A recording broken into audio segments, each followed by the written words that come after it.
No passado, Deus falou muitas vezes e de várias maneiras aos nossos antepassados por meio dos profetas. Mas agora, no Asharit Hayamim, nos últimos dias, Ele nos falou por meio do Seu Filho, a quem concedeu a propriedade de todas as coisas e por meio de quem criou o universo. Este Filho é o resplendor da Shekinah, a presença da glória, a expressão exata da essência de Deus, sustentando tudo que existe por Sua palavra poderosa. Depois de Ele mesmo ter realizado a purificação dos pecados, assentou-se à mão direita de Hagdullah Ban-Romim. Desse modo, Ele se tornou muito melhor que os anjos, e o nome que Deus lhe deu é superior ao deles. Pois a qual dos anjos Deus já disse, você é meu filho, hoje me tornei seu pai? Deus nunca disse também a um anjo, eu serei seu pai e ele será meu filho. E novamente, ao trazer seu primogênito ao mundo, diz, todos os anjos de Deus o adorem. Ele diz, ao se referir aos anjos, faz de seus anjos ventos e de seus servos chamas ardentes. Mas a respeito do Filho diz, o teu trono, ó Deus, permanecerá para todo sempre. Governas teu reino com cetro de equidade, amas a justiça e odeias a iniquidade. Portanto, ó Deus, teu Deus te ungiu com alegria, com óleo de alegria, preferindo-te a teus companheiros. No princípio, Senhor, afirmaste os fundamentos da terra. O céu é obra das tuas mãos. Eles perecerão, mas tu permanecerás. Eles envelhecerão como roupas, e tu os enrolarás como um manto. Sim, eles serão trocados como peças usadas, mas tu permaneces o mesmo. Os teus anos jamais terão fim. Além disso, a qual dos anjos Deus disse, sente-se à minha direita até que eu coloque seus inimigos como um banco para os seus pés? Não são todos eles espíritos ministradores, enviados para ajudar a quem Deus libertará? Portanto, precisamos prestar mais atenção às coisas que temos ouvido, para que não nos desviemos. Pois, se a palavra dita por Deus por intermédio de anjos se tornou obrigatória, de forma que toda violação angelical e ato de desobediência receberam plenamente a devida punição, como escaparemos se ignorarmos tão grande libertação? Esta libertação, primeiramente anunciada pelo Senhor, foi confirmada a nós por quem a ouviu. Ainda que Deus também tenha testemunhado dela por meio de sinais, maravilhas, milagres e dons do Ruach HaKodesh, o Espírito Santo, distribuídos como lhe aprouve. Porque não foi a anjos que Deus sujeitou o Olam Rabba, a pátria celestial, a respeito do qual estamos falando. Existe um lugar onde alguém deu esse testemunho solene, que é o mero homem para que te preocupes com ele, ou o filho do homem para que zeles por ele com tanto cuidado. Tu o fizeste um pouco inferior aos anjos em estatura física, e o coroaste com glória e honra, pondo todas as coisas em sujeição debaixo dos seus pés. Ao lhe sujeitar todas as coisas, não deixou nada que não lhe estivesse sujeito. Contudo, no momento presente, não vemos todas as coisas sujeitas a ele. Pelo menos ainda não. Entretanto, vemos Yeshua, Jesus, que de fato foi feito por um curto período e em estatura física inferior aos anjos, mas coroado com glória e honra por ter sofrido a morte, para que pela graça de Deus ele pudesse provar a morte por toda a humanidade. Pois, ao levar muitos filhos à glória, convinha que Deus, o Criador e Preservador de todas as coisas, levasse o iniciador da libertação deles ao objetivo desejado por meio de sofrimentos. Pois tanto Yeshua, que separa o seu povo para Deus, quanto os que têm sido separados possuem a mesma origem. Os que têm sido separados possuem a mesma origem. Esta é a razão pela qual Yeshua não se envergonha de chamá-los irmãos, ao dizer, eu proclamarei teu nome aos meus irmãos, Yahvé, na congregação cantarei teu louvor, e também depositarei nele minha confiança. E diz mais, aqui estou com os filhos que Deus me deu. Portanto, pelo fato de os filhos partilharem a natureza física comum aos seres humanos, ele se tornou como um deles e participou da mesma natureza humana, para que por sua morte pudesse tornar inoperante aquele que tinha o poder da morte, isto é, o adversário, e dessa forma libertasse aqueles que estiverem escravizados pelo medo da morte durante toda a vida. De fato, é óbvio que ele não diz isso a respeito de anjos, como se os ajudasse. Ao contrário, ele cuida da descendência de Abraham. Por esta razão, ele deve se tornar semelhante aos irmãos em todos os aspectos para se tornar Kohen Gadol, sumo sacerdote, misericordioso e fiel a serviço de Deus, e fazer kaparah, purificação pelos pecados do povo. Pelo fato de ele mesmo ter sofrido a morte ao ser testado, é capaz de ajudar aqueles que são testados agora. Aleluia, Jesus. E portanto, irmãos separados por Deus, que partilham o chamado celestial, pensem com cuidado sobre Yeshua, a quem reconhecemos publicamente por emissário de Deus e santo e sumo sacerdote, Kohen Gadol. Ele foi fiel a Deus que o havia constituído, como Moshe foi fiel em toda a casa de Deus. Yeshua, porém, merece mais honra que Moshe. Da mesma forma que o construtor de uma casa tem mais honra do que a própria casa, pois toda casa é construída por alguém, mas Deus construiu todas as coisas. Moshe foi fiel na casa de Deus como o servo dá testemunho das coisas que Deus mais tarde tornaria públicas. Entretanto, o Messias, como filho, foi fiel sobre a casa de Deus, e nós somos essa casa pertencente a Ele, contanto que sustentemos com firmeza a coragem, a espera, a paciência, a esperança, a perseverança e a confiança inspiradas na esperança que temos. Assim como diz o Espírito Santo, o Ruach HaKodesh, hoje, se vocês ouvirem a voz de Deus, não endureçam o coração como fizeram na rebelião amarga, naquele dia no deserto, quando tentaram a Deus. Sim, seus antepassados me tentaram, desafiaram-me e viram as minhas obras durante 40 anos. Por isso desgostei-me dessa geração e disse, o coração deles está sempre se desviando. Não entenderam como ajo? Na minha ira jurei que não entrarão no meu descanso. Cuidado, irmãos, para que nenhum de vocês tenha o coração perverso e ao qual falta confiança, que poderia ocasionar sua apostasia do Deus vivo. Ao contrário, continuem exortando uns aos outros todos os dias durante o tempo que se chama hoje, de modo que nenhum de vocês seja endurecido pelo engano do pecado, pois nos tornamos participantes do Messias, desde que de fato nos apeguemos firmemente à confiança que tivemos no princípio, até que o objetivo seja alcançado. Entretanto, onde se diz, hoje, se vocês ouvirem a voz de Deus e não endureçam o coração, como fizeram na rebelião amarga, quem foram as pessoas que após terem ouvido se rebelaram de forma tão amarga? Foram todos os que Moshe tirou do Egito. Contra quem esteve irado durante 40 anos? Contra todos os que pecaram. Sim, eles caíram mortos no deserto. E a quem jurou que nunca entrariam no seu descanso? Aos que foram desobedientes. Desta forma, vemos que eles foram incapazes de entrar por causa da falta de confiança. Espera, paciência, esperança, perseverança, confiança e fé enxertada na piedade. E, portanto, horrorizemo-nos com a possibilidade de que, apesar de a promessa de entrar no descanso ela permaneça, qualquer um de vocês possa ser julgado por não ter alcançado o objetivo, porque as boas novas também foram anunciadas a nós, tanto quanto a eles, mas a mensagem que eles ouviram não lhes fez nenhum bem, pois os que a ouviram não a fizeram acompanhar de confiança. Pois nós, os que cremos, entramos no descanso, como foi dito, na minha ira eu jurei que não entrarão no meu descanso. Ele fez esse juramento, ainda que as suas obras existissem desde a criação do universo, porque há uma passagem em que se diz a respeito do sétimo dia, e Deus descansou no sétimo dia de todas as suas obras.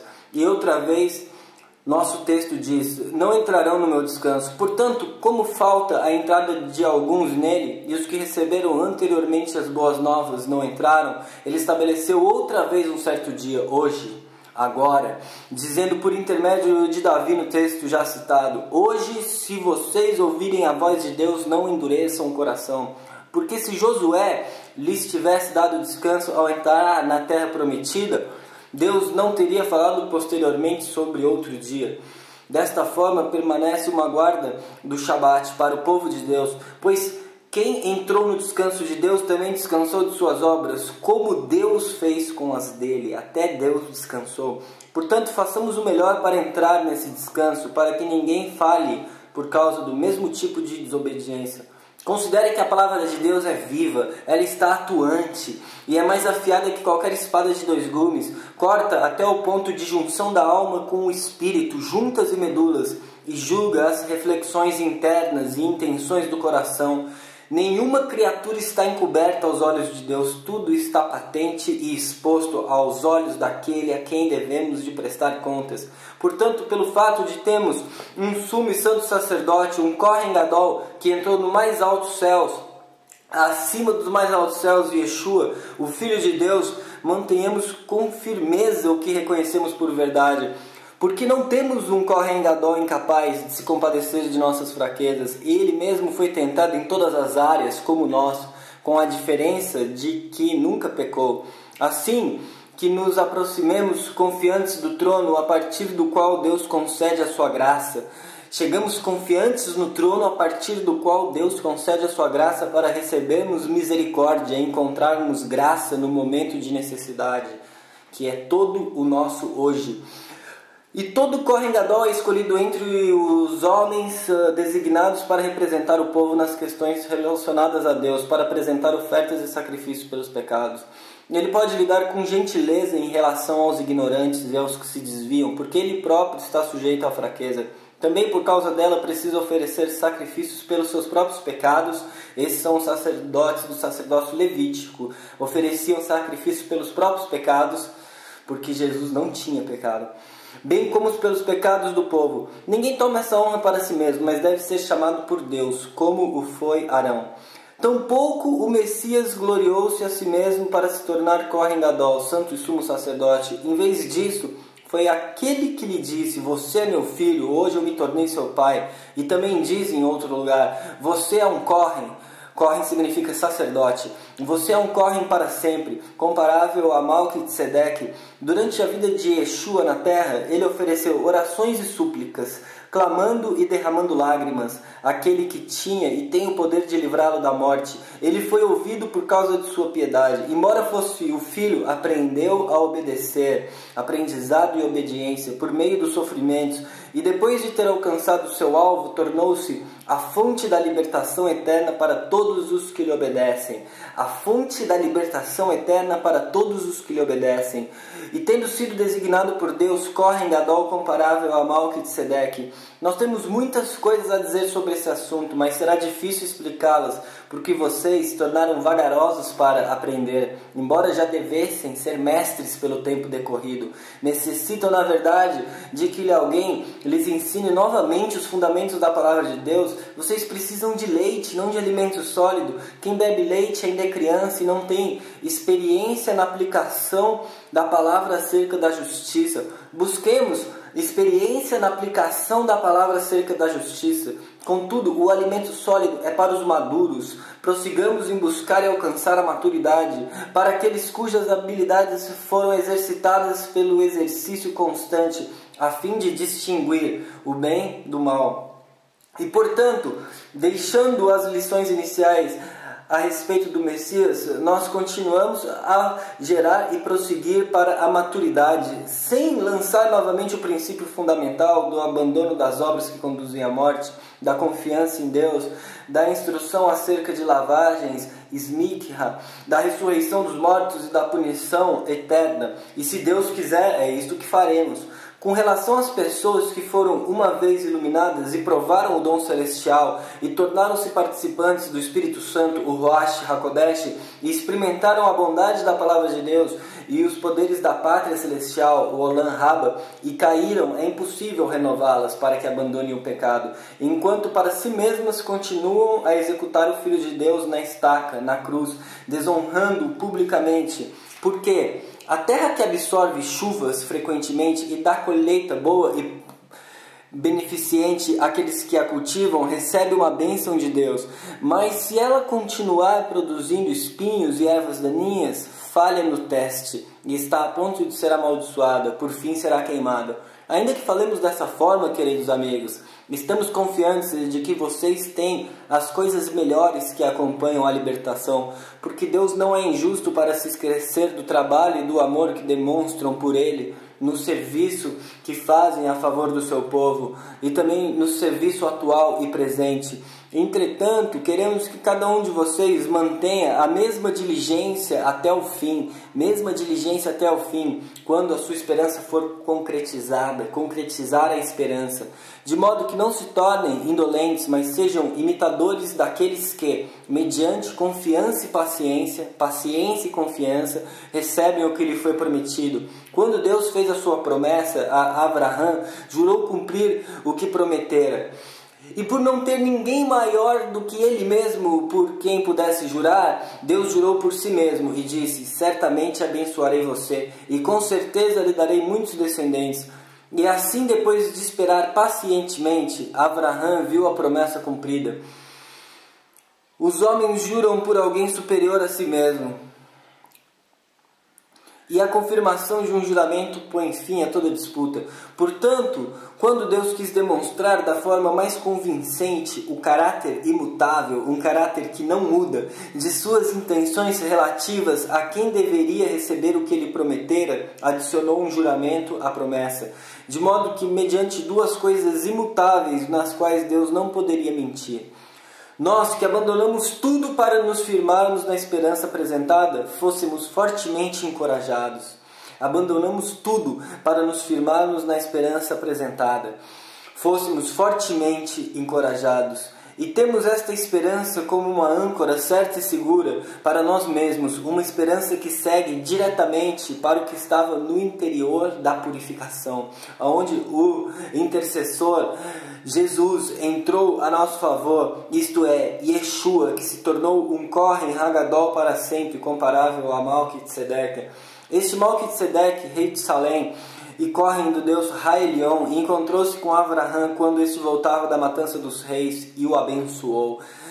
Malquisedeque o abençoou e Abraão lhe deu 1/10 de tudo. Em primeiro lugar, a tradução do seu nome é Rei de Justiça e também é Rei de Salém, que significa Rei de Paz. Não há registro de seu pai, mãe, antepassados, nascimento ou morte. Em vez disso, semelhantemente ao Filho de Deus, permanece e corre para sempre. Considerem quão grande ele era. Até o patriarca Abraão lhe deu 1/10 dos melhores despojos. Os descendentes de Levi que se tornam Kohanim são obrigados por um mandamento da Torá a receber 1/10 da renda do povo, isto é, dos próprios irmãos, a despeito de eles também serem descendentes de Abraão. Contudo, Malquisedeque, apesar de não ser descendente de Levi, recebeu 1/10 de Abraão. Além disso, ele abençoou Abraão, o homem que recebeu as promessas de Deus. Não se discute que quem abençoa está em posição superior à de quem recebe a bênção. Ademais, no caso dos Kohanim, os sacerdotes, a 10ª parte é recebida por homens mortais. No de Malquisedeque, ela é recebida por alguém de quem se testifica que ainda está vivo. Ele ainda está vivo. Pode-se dizer, até dizer que Levi, que recebe dízimos, pagou a 10ª parte por meio de Abraão, porque ele ainda estava no corpo de Abraão, seu antepassado, quando Malquisedeque se encontrou com ele. Portanto, se fosse possível alcançar o objetivo por meio de um sistema de sacerdócio de Kohanim derivado de Levi, visto que em sua vigência o povo recebeu a Torá, por que haveria ainda necessidade de se levantar outro Kohen, outro sacerdote de um tipo diferente, referido como comparável a Malquisedeque e não a Arão? Porque se o sistema de sacerdócio de Kohanim for alterado, há necessidade de mudança de Torá. Aqueles sobre quem essas coisas foram ditas pertencem a outra tribo, da qual ninguém jamais serviu o altar, porque o altar é celestial. Todos sabem que o nosso Senhor, ele proveio da tribo de Judá. E Moshe nada disse sobre essa tribo ao mencionar os Kohanim, os sacerdotes. Isto fica ainda mais claro quando surge um tipo diferente de Kohen, de sacerdote, comparável a Malquisedeque, alguém que se tornou Kohen, não por causa de uma regra da Torá, não por causa de uma regra relativa à ascendência física, mas por virtude do poder celestial de uma vida indestrutível, porquanto se afirmou: você é sacerdote para sempre, segundo a ordem de Malquisedeque. Portanto, por um lado, a regra anterior é abandonada por sua fraqueza e ineficácia, porque a Torá não fez ninguém alcançar o objetivo, e por outro lado, foi apresentada a esperança de algo superior, por meio do qual nos aproximamos de Deus. Aleluia!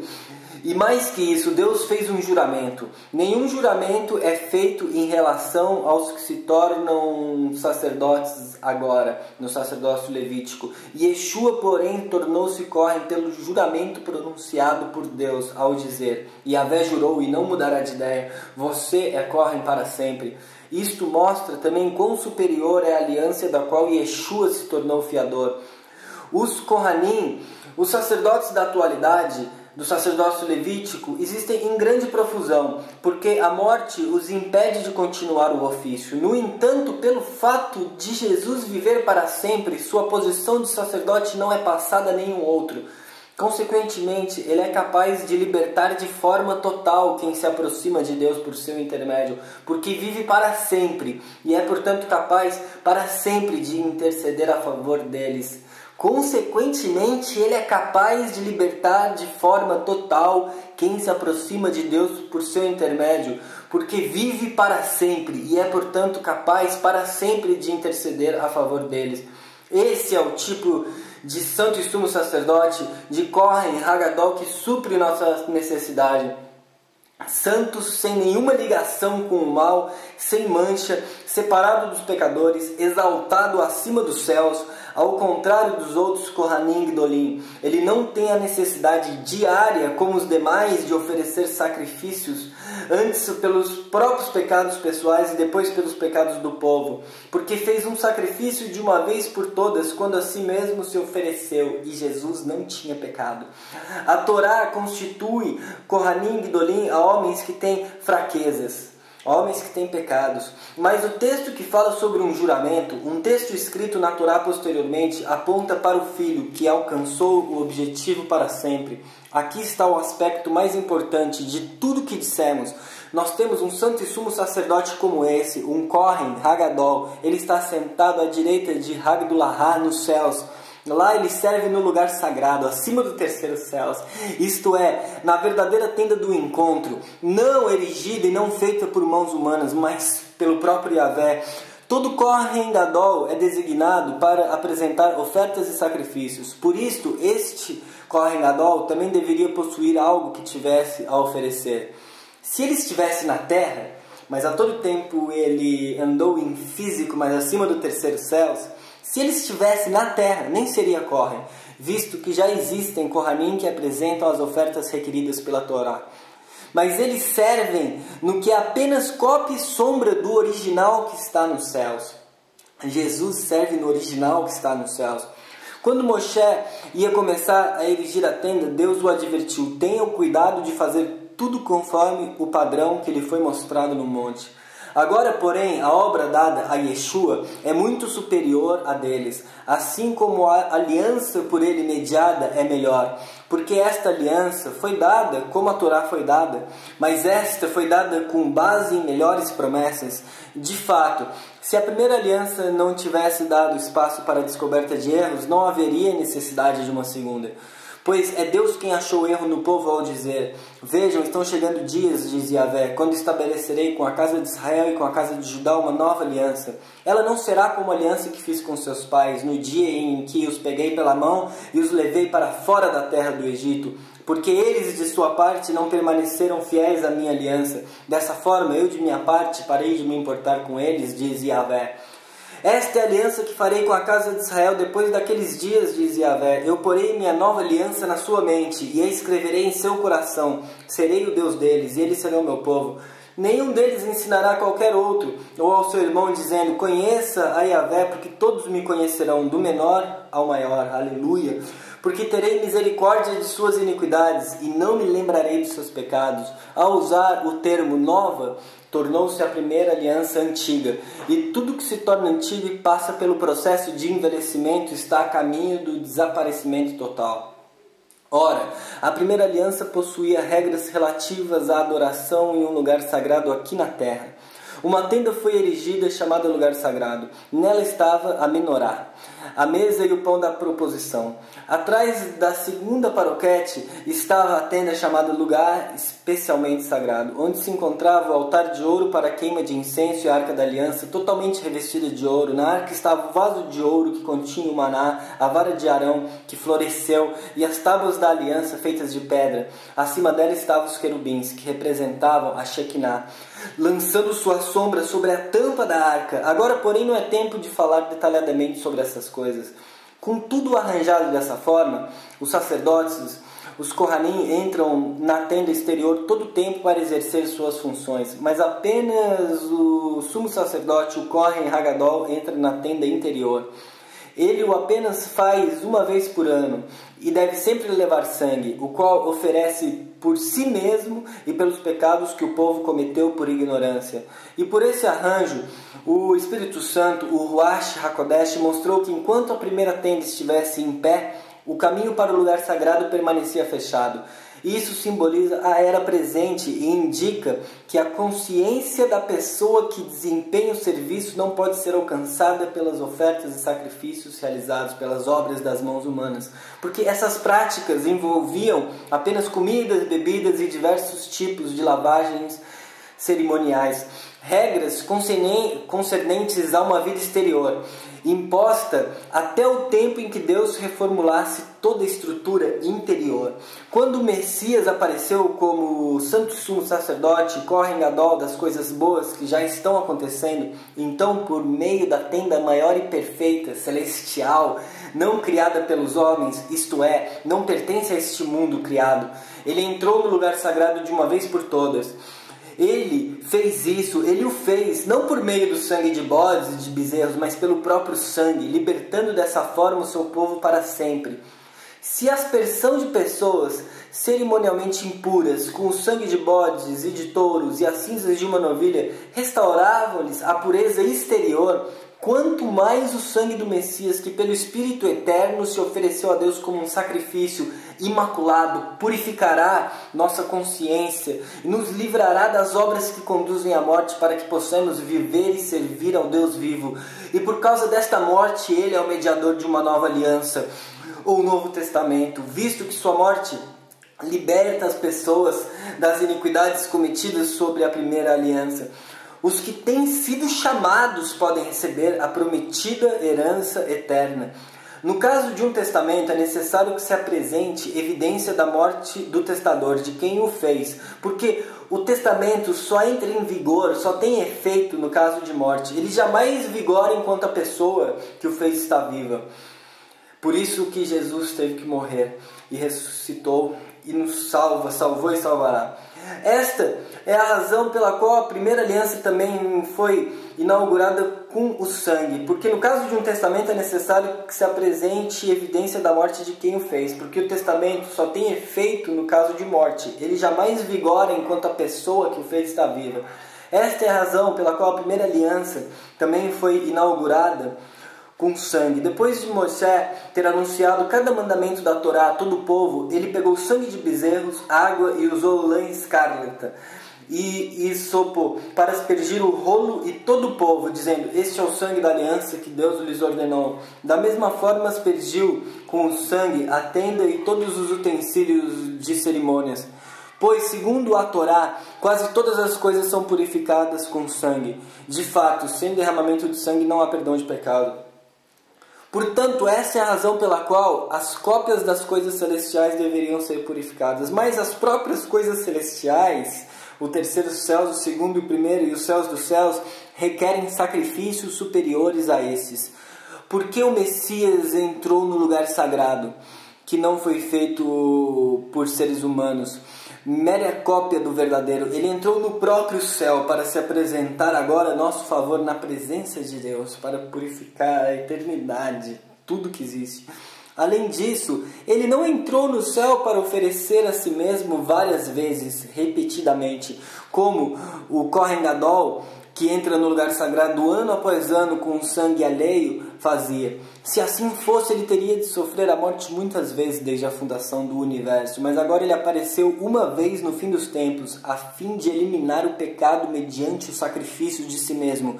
Da mesma forma que os seres humanos devem morrer uma vez e depois disso vem o juízo, também o Messias, ele tendo sido oferecido uma única vez pelos pecados de muito, aparecerá a segunda vez, não para lidar com o pecado, mas para libertar aqueles que esperam ansiosamente por ele. A Torá tem em si uma sombra das coisas boas que virão, mas não a manifestação real das coisas originais, celestiais.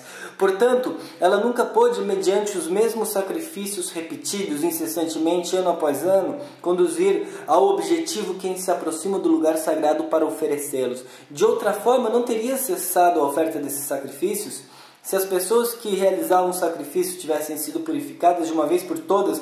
não teriam mais a consciência do pecado, mas não ocorre isso. Nesses sacrifícios há uma recordação do pecado ano após ano, porque é impossível que o sangue de touros e de bodes remova pecados. Esta é a razão pela qual, ao entrar no mundo, ele diz: não é tua vontade receber sacrifício animal e oferta de alimento, ao contrário, um corpo me preparaste. Não, tu não te tens agrado das ofertas queimadas e dos sacrifícios pelo pecado. Então eu disse: vejam, no rolo está escrito ao meu respeito: vim para realizar a tua vontade. E Yahvé veio em Jesus para ele ser o sacrifício único, eterno e unigênito. E primeiro ele disse: tu não desejaste nem te agradaste de sacrifícios animais, oferta de alimentos, ofertas queimadas e dos sacrifícios pelo pecado, os quais eram realizados de acordo com a Torá. E então ele disse: aqui estou para cumprir tua vontade. Ele cancela o primeiro sistema para estabelecer o segundo. E em conexão com a sua vontade, nós fomos separados para Deus e feitos santos de uma vez por todas, pela oferta do corpo de Yeshua, o Messias. Dia após dia, todo sacerdote apresenta e realiza seus serviços, oferecendo vez após vez os mesmos sacrifícios que nunca podem remover pecados. Mas este, Jesus, quando acabou de oferecer para sempre um único sacrifício pelos pecados, sentou-se à direita de Deus e passou a esperar daí em diante até que seus inimigos sejam colocados como estrados dos seus pés, por meio de um único sacrifício. Por meio de um único sacrifício, ele conduz e conduzirá ao objetivo de uma vez por todas os que estão sendo separados por Deus para serem santos. O Espírito Santo, o Ruach HaKodesh, nos dá testemunho, porque depois de dizer: esta é a aliança que farei com eles depois daqueles dias, diz Yahvé, eu porei a minha nova aliança no seu coração e a escreverei em sua mente. A seguir acrescenta: dos pecados e das iniquidades deles não me lembrarei mais. Onde há perdão desses pecados, o sacrifício não é mais necessário. E portanto, irmãos, nós temos a confiança para usar o caminho aberto por Yeshua até o lugar especialmente sagrado. Ele o inaugurou para nós, o novo e vivo caminho através da purificação, da paroquete, mediante sua carne. Nós temos também um grande Kohen sobre a casa de Deus, grande sacerdote sobre a casa de Deus. Dessa forma, aproximemo-nos do lugar sagrado com o coração sincero, na certeza total da plenitude que procede da confiança, com o coração limpo pela aspersão do sangue de Jesus para nos purificar e nos livrar da consciência culpada. E tendo o corpo lavado com água pura, continuemos nos apegando com firmeza à esperança. Aquele que fez a promessa é digno de confiança. E mantenhamos a atenção dadas uns aos outros para nos incentivarmos ao amor e às boas obras. Não negligenciemos nossas reuniões congregacionais como fazem alguns. Ao contrário, procuremos nos encorajar. Quanto mais vocês percebem a aproximação do dia. Se continuarmos a pecar deliberadamente depois de recebermos o conhecimento da verdade, já não resta sacrifício pelos pecados, apenas a terrível expectativa do juízo do fogo que consumirá os inimigos. Quem desconsiderasse a Torá de Moshe era morto sem misericórdia pela palavra de 2 ou 3 testemunhas. Pensem agora quão mais severa será a punição merecida para a pessoa que pisar o Filho de Deus e que tratar como algo comum o sangue da aliança que o fez santo e insultar o Espírito doador da graça divina. Pois aquele que conhecemos é quem disse: a vingança é minha responsabilidade, eu retribuirei. E também, Yahvé julgará o seu povo. É uma coisa terrível cair nas mãos do Deus vivo. Lembre-se dos primeiros dias, quando, depois de terem recebido a luz, vocês suportaram uma luta terrível e sofrimentos. Algumas vezes foram expostos publicamente perseguidos, em outras ocasiões permaneceram fielmente com quem foi tratado da mesma forma. Vocês partilharam os sofrimentos dos que foram lançados na prisão, e também quando suas posses foram confiscadas, aceitaram o fato com alegria, por saberem que seus bens são celestiais, seus bens eram superiores e durariam para sempre. E por isso, não lance fora sua coragem, ela trará consigo uma grande recompensa. Vocês necessitam de perseverança, de modo que, quando tiverem feito o que Deus deseja, possam receber o que Ele prometeu. de modo que, quando tiverem feito o que Deus deseja, possam receber o que Ele prometeu. O porquê? Há pouquíssimo tempo, aquele que está por vir virá, e não demorará, mas a pessoa justa viverá a vida baseada na confiança. O justo viverá pela fé. Se ela retroceder, não me agradarei dela. Entretanto, nós não somos daqueles que retrocedem e são destruídos. Em vez disso, nós somos daqueles que mantêm a confiança, a espera, a paciência, a perseverança, a esperança, a confiança, o confiar enxertado na piedade. E dessa forma nós guardamos a nossa vida. A confiança é a certeza do que esperamos, convencidos das coisas que não vemos. Foi por meio dela que a Escritura atestou o mérito dos antigos. E pela confiança, entendemos que o universo foi criado pela palavra pronunciada por Deus, de modo que aquilo que se vê não foi criado a partir dos fenômenos existentes. E pela confiança, Abel ofereceu a Deus um sacrifício maior que o de Caim. Por isso ele foi reconhecido como justo ao receber de Deus esse testemunho com base em suas ofertas. Pelo fato de ter confiado, ainda continua a falar, mesmo estando morto. Pela confiança, Enoque foi tirado desta vida sem ver a morte. Ele não foi encontrado porque Deus o havia levado, porque foi reconhecido antes de ser levado como alguém que agradou a Deus. Sem confiança é impossível agradar a Deus, porque quem se aproxima de Deus deve confiar em sua existência e no fato de Ele se tornar recompensador de quem o procura. E pela confiança, Noé, depois de ter recebido o aviso divino a respeito das coisas que não viram, foi tomado de santo temor. Temos que ser tomados de santo temor. E ele construiu uma arca para salvar sua casa. Por meio dessa confiança condenou o mundo e recebeu a justiça que procede da confiança. E pela confiança, Abraão obedeceu depois de ter sido convocado para se dirigir ao lugar que Deus lhe daria como posse. De fato, ele saiu sem saber aonde estava indo. Pela confiança, residiu temporariamente na terra prometida, como se ela não fosse sua, vivendo em tendas com Isaac e Jacó, que também deveriam receber o que lhes fora prometido, porque esperava ansiosamente pela cidade que tem fundamentos permanentes, da qual o arquiteto e construtor é Deus. Aleluia! Pela confiança, Abraão recebeu a capacidade de se tornar pai, mesmo quando sua idade era avançada, como a própria Sara, porque considerou digno de confiança quem lhe fizera a promessa. Dessa forma, esse homem, praticamente morto, tornou-se o pai de descendentes, tão numerosos quanto as estrelas do céu, e incontáveis como os grãos de areia da praia. Todas essas pessoas mantiveram a confiança até a morte, sem terem recebido o que lhes fora prometido. Apenas viram as coisas de longe, também cumprimentaram à distância, enquanto reconheciam ser estrangeiros e residentes temporários na terra. As pessoas que falam dessa forma deixam claro a sua procura por uma pátria celestial. Entretanto, se mantivessem a lembrança da que deixaram na terra, teriam a oportunidade de retornar. Em vez disso, aspiravam a uma pátria melhor, a celestial. Esta é a razão pela qual Deus não se envergonha de ser chamado o Deus deles, porque lhes preparou uma cidade. Aleluia! Pela confiança, Abraão, ao ser testado, ofereceu o Isaac como sacrifício. Sim, ofereceu o único filho, aquele que recebera as promessas, ao qual fora dito, a sua semente será contada por meio de Isaac. Abraão concluiu que Deus poderia até mesmo ressuscitar pessoa dentre os mortos. E falando de forma figurada, ele o recebeu dessa forma. Pela confiança, Isaac nas bênçãos sobre Jacó e Esaú fez referência a acontecimentos futuros.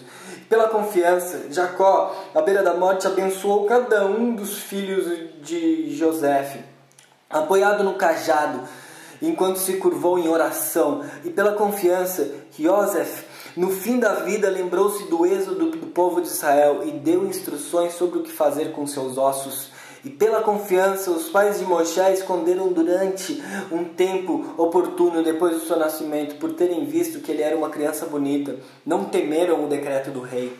Pela confiança, Moisés, depois de ter crescido, recusou de ser chamado filho da filha do faraó. Ele preferiu ser maltratado com o povo de Deus a desfrutar os prazeres momentâneos do pecado. Considerou a desonra sofrida por amor do Messias, riqueza maior que os tesouros do Egito, por manter os olhos fixos na recompensa.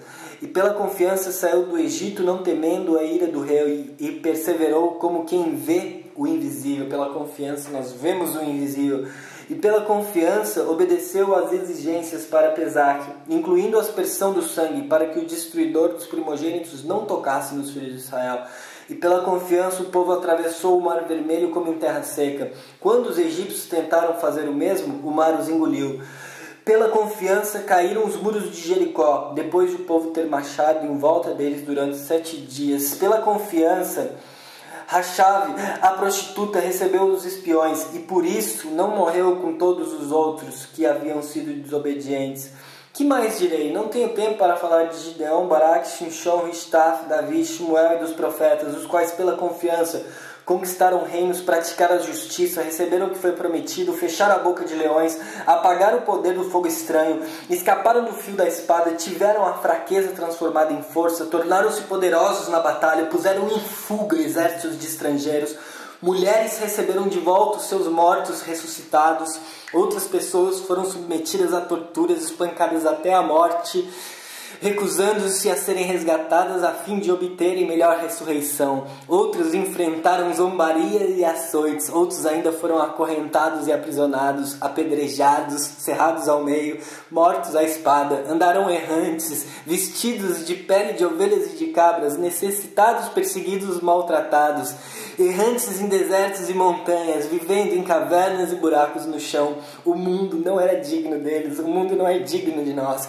Todos eles tiveram mérito reconhecido por causa da confiança. Entretanto, não receberam o que lhes fora prometido, porque Deus planejou algo melhor que nos envolveria, de forma tal que apenas conosco eles alcançariam o objetivo.